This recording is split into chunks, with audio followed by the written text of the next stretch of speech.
everyone. Thanks for coming out tonight. It's always great to see such a big crowd. A couple of things before we get started. Mrs. Holman and I chatted today, and she said she more than encourages your use of flash photography and encourages you to share any photos that you take tonight with her. So please feel free to do so.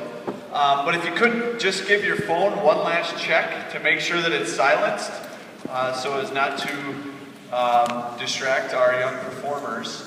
I need to say a special thank you to all of you who contributed to the delicious treat table that I saw in the cafeteria that I know our students will enjoy after the show tonight.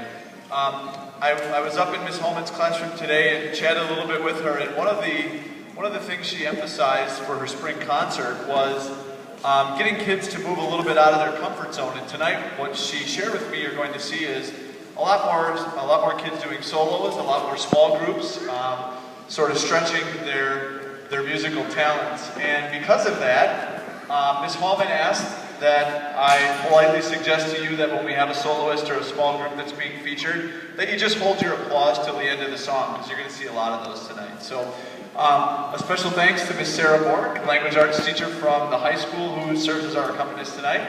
And a very special thank you to Ms. Holman, who puts a lot of blood, sweat, and tears into great performances like tonight. So without further ado, Ms. Holman and the Shattuck Middle School Choir.